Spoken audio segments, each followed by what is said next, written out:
Owning a prison sounds like one of the strangest businesses imaginable. The government pays you.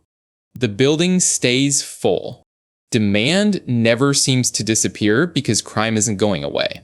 At first glance, it almost sounds recession-proof, a giant facility where every occupied bed produces steady revenue. That picture is simple. It's also deeply misleading.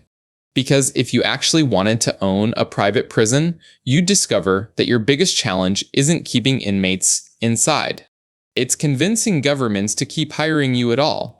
And that reveals something much larger than one controversial industry. It reveals how governments outsource some of their most difficult responsibilities, and why the economics behind that decision create incentives that are constantly pulling in different directions. The surprising truth is that a private prison isn't really selling incarceration. It's selling management. That distinction changes everything. Most people picture a private prison as exactly the same as a public prison, except someone is making a profit. That's true, but only at the highest level. Operationally, the business functions much more like a contractor. Governments decide who gets arrested. Governments prosecute crimes. Governments determine sentences. Governments retain legal authority over inmates. The private company simply operates the facility under a contract. In other words, prisoners are not customers. Governments are. That sounds obvious. But once you understand that, nearly every decision suddenly makes more sense. The company isn't trying to attract inmates. It's trying to win contracts. And winning those contracts depends on convincing governments that it can operate prisons more cheaply, or sometimes more efficiently, than the government itself. That promise has driven the private corrections industry for decades. Companies such as CoreCivic and GEO Group, the two largest private prison operators in the United States, built businesses around this idea beginning in the 1980s as prison populations expanded rapidly. Governments needed capacity. Private firms offered to build and operate facilities faster than many states could on their own. It looked like a practical solution, but practical solutions often create unexpected incentives. Think about where every dollar goes. A prison has enormous fixed costs. The land, the buildings, security systems, utilities, medical facilities, food services, transportation, insurance, maintenance. Most of those costs exist whether the prison is 60% full or completely full. The biggest variable expense is people, correctional officers, medical staff, counselors, maintenance workers, administrators. That's important because labor is also where companies have the most ability to reduce expenses. And here's where the economic tension begins. Governments want lower operating costs. Companies increase profits by controlling operating costs. But prisons require enough trained staff to remain safe. Every reduction carries risk.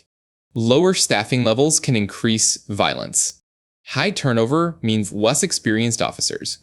Less experienced officers make more mistakes. Mistakes become lawsuits. Lawsuits threaten contracts. One attempt to save money can eventually become far more expensive than the savings it produced. That chain reaction has repeated itself in multiple facilities over the years. The industry argues that private operators can introduce efficiencies that government agencies sometimes struggle to achieve. Centralized purchasing. Standardized procedures. Specialized management experience. Flexible staffing. Some academic studies have found modest savings in particular settings. Others have found little difference once comparable facilities and inmate populations are examined. Researchers have debated these findings for years, and there's no universal consensus that private prisons consistently save money across all situations. That uncertainty matters. Because if the cost advantage is smaller than expected, then governments have to ask a difficult question. Why outsource incarceration at all? The answer increasingly depends on politics as much as economics. Now consider something even stranger. A prison can appear successful while quietly becoming unstable. Suppose inspection reports look acceptable. The buildings are clean. The occupancy rate is high. Budgets are balanced. From the outside, everything seems under control. But staffing vacancies begin creeping upward. Existing officers work overtime. Burnout increases. Experienced employees leave. New recruits receive less mentorship. Violence rises slightly. Medical response slows. More incidents require investigations. Insurance costs climb. Negative headlines appear. Government officials face public pressure. Suddenly, contract renewal becomes uncertain. Nothing dramatic happened overnight. Instead, dozens of small decisions slowly reinforced each other until the system became fragile. That's one of the easiest mistakes to make when looking at this industry. People focus on the buildings. The real system is human. One facility illustrates this better than almost any other. Walnut Grove, Youth Correctional Facility in Mississippi. It opened in 2001. The prison housed young offenders and was privately operated. Initially, it fit the industry's promise. A modern facility, private management, government oversight. The expectation that outsourcing could reduce costs while maintaining acceptable standards. But warning signs gradually appeared. Reports described violence, staff shortages, poor supervision, serious concerns about inmate safety. In 2010, the U.S. Department of Justice issued findings alleging unconstitutional conditions at the facility. The following years brought extensive litigation. A federal judge described the prison in unusually severe language, concluding that conditions were deeply troubling for incarcerated youth. Eventually, Mississippi removed young offenders from Walnut Grove, and the facility's role changed before it ultimately ceased operating as a youth prison.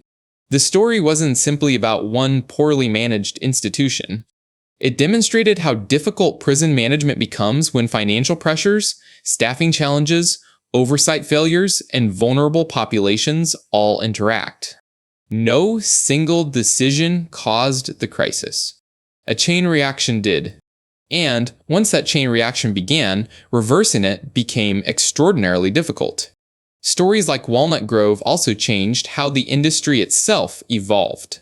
Private prison companies increasingly recognized another risk. Traditional prisons depend heavily on criminal justice policy.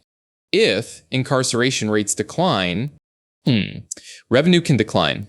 If sentencing laws change, demand changes. If governments decide to terminate contracts, entire facilities can become financially vulnerable. That's not hypothetical. Federal policy has shifted multiple times over the last decade regarding the use of private prisons by the Federal Bureau of Prisons. Different presidential administrations have taken different approaches. Some have sought to reduce reliance on privately operated prisons. Others have reversed those policies. That means companies face something unusual. Political risk can matter just as much as operational performance. A prison could be functioning exactly as contracted and still lose future business because elected officials change priorities. Very few industries experience that level of uncertainty from election cycles alone. As a result, many large corrections companies diversified. Immigration detention facilities became an increasingly important business for some operators, depending on federal immigration enforcement policies and contracts.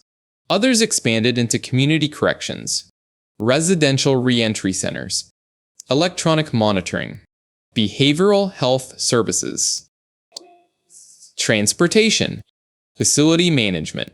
The reason isn't hard to understand.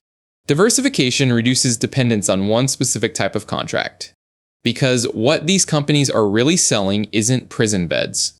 It's correctional infrastructure and operational expertise.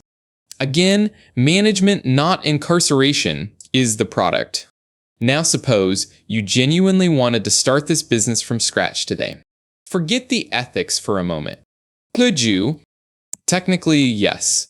Practically, it's extraordinarily difficult.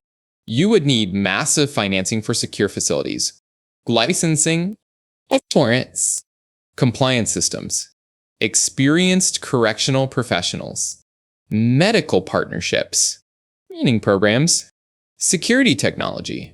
And before any inmate arrived, you'd need a government willing to award you a contract through a competitive procurement process.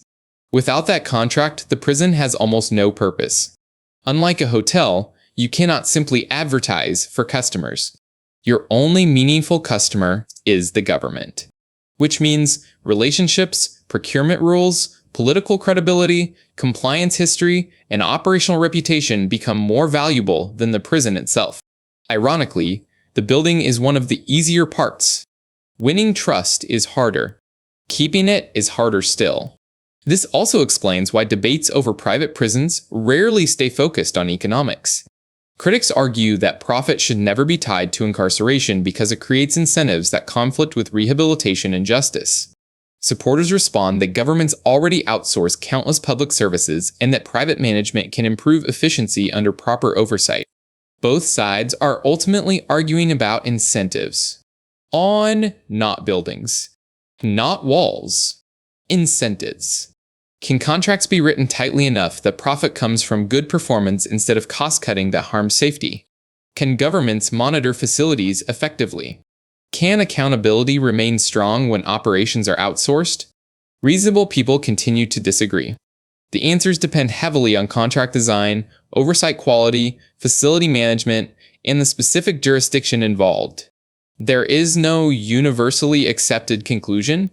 So if someone says they want to own a private prison, they're probably imagining ownership of a building full of inmates. But that's not the business. The real business is persuading governments that you can responsibly perform one of the state's most sensitive functions under constant legal, political, financial, and public scrutiny. The prison itself is only the visible part. Beneath it sits a web of contracts, staffing, inspections, lawsuits, elections, budgets, and public trust. And every one of those can determine success long before the number of inmates ever does. That's why the biggest risk isn't empty cells. It's losing legitimacy. Because beneath the concrete, steel, and razor wire, a private prison is not fundamentally a real estate business. It's a trust business, where the customer is the government, the product is management, and every failure becomes a public one.